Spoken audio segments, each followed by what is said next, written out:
So really this is kind of the most fun part for us too. So every year we ask the class to come up with who they would like to see as their class speaker.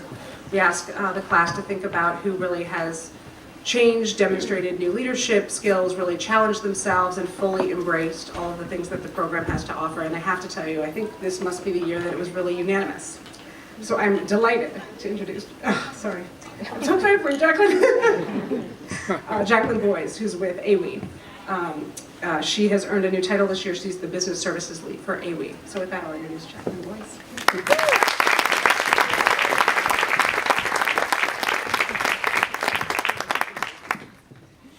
Good afternoon, classmates, teachers, and coaches, and welcome to the family, friends, and colleagues who've joined us to celebrate the American Express ASU Nonprofit Leadership Academy, Class 9. My name is Jaclyn Boyes, and I have the distinguished honor to be selected by my peers to speak today. And I use the word honor because I'm looking out on a group of people who I deeply respect and trust. I'm looking out onto a group of people who I call friends. Before I share some stories, we have people in the room who have guided, coached, and supported us along the way. So any coaches or teachers or speakers who were in our class, can you please stand so that we can all see you in the dark out there? If you don't mind standing, and we just want to thank you so much.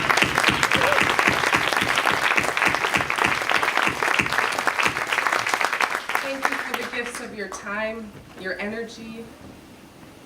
I would also like to present a gift on behalf of the class to Cassidy and Jill. We have some folks out in the audience, I think, that have those gifts somewhere. Ah, there they are.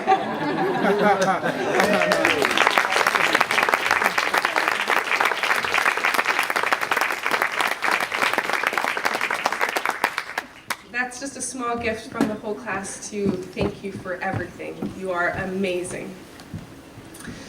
My journey with the class started last July when my then CEO asked me if I wanted to apply to the program, but told me it was fairly competitive to get in.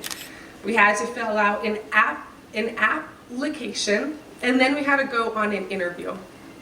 I remember on the way to the interview thinking about how I wanted to show up. Now, I know how to interview. I work at AWEE. We teach this. You go in, you sell yourself, all of your best qualities, and you hope that you're picked. But something deep inside me told me that's not how I wanted to show up here.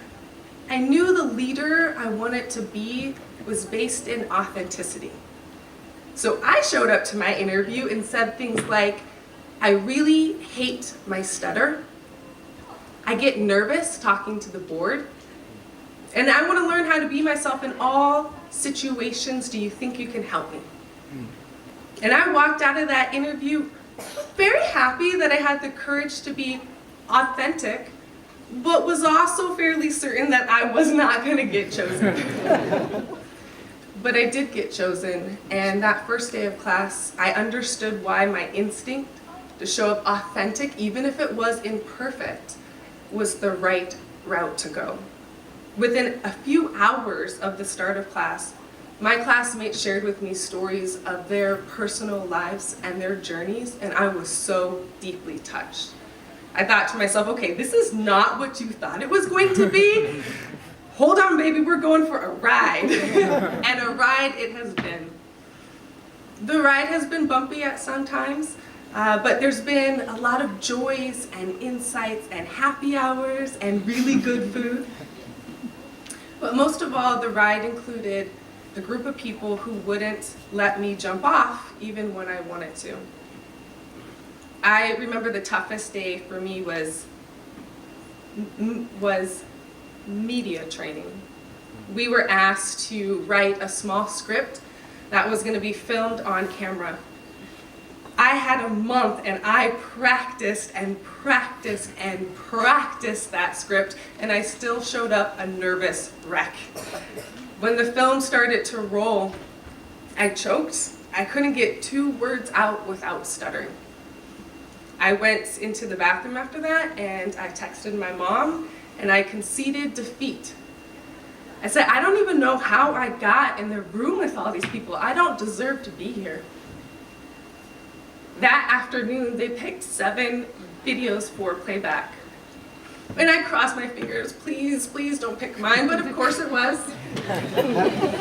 And I gripped the side of my chair and I waited for the wave of embarrassment to wash over me as I had to relive the stuttering. In that moment, I felt completely broken. But then something magical happened. All of my classmates started clapping for me. Without prompting, without words, they all started to clap. Now, that wouldn't be so strange, except for they hadn't clapped for any of the other videos. But there they were clapping for mine. There they were accepting me exactly how I was. And it gave me the courage to go talk to Carrie, our trainer that day, and ask him the question that I feared the most. I said, Carrie, if I can't speak on camera, if I can't get on a stage without stuttering, do I really ever have a shot of becoming a nonprofit CEO? And he looked at me and he said, well, you could always pay somebody to do it for you. And I know a school that can help you. But honestly, Jaclyn, I think your mind's magnifying it. I think you did a good job.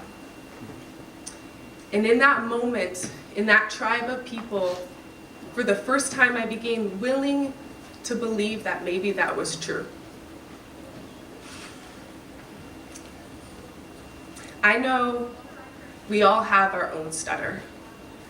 That thing that makes us feel unworthy of stepping into greatness, into our own personal power.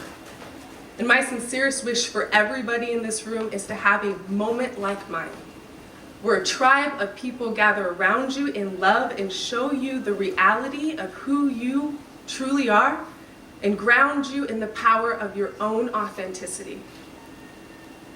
Ken Chenault, American Express CEO, says the role of a leader is to define reality and give hope. You have all given me hope. Hope in the future of our planet and the Sonoran Desert. Hope for the preservation and cultivation of education, the arts, architecture, sports, dance. Hope for the future of the children that are being raised up in your programs right now. And hope for those who are entering the final stages of life.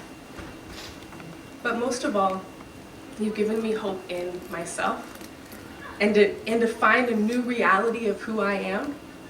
I am a member of Class 9. Woo! Woo! A group of the most talented nonprofit leaders I have ever met. And our time together is a gift I will take with me my entire life. You have all become my tribe. And I know with the gifts of this program, together, we will undoubtedly make a mark on our city, on our country, and on our world.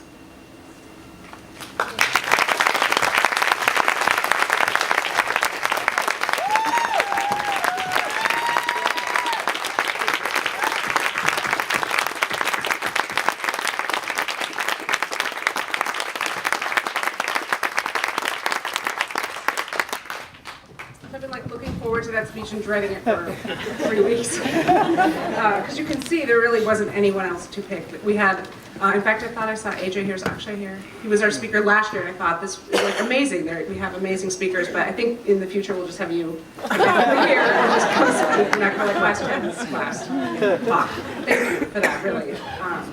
It's fun because I would get notes every once in a while from Jaclyn. She was on the news, and she was on TV, and she was on the radio, and just in these last couple of months to see that growth and to embrace this experience the way she has and to challenge herself in that way has really, all of you, but in particular, just to watch that blossom has been exciting. We do something very, very special.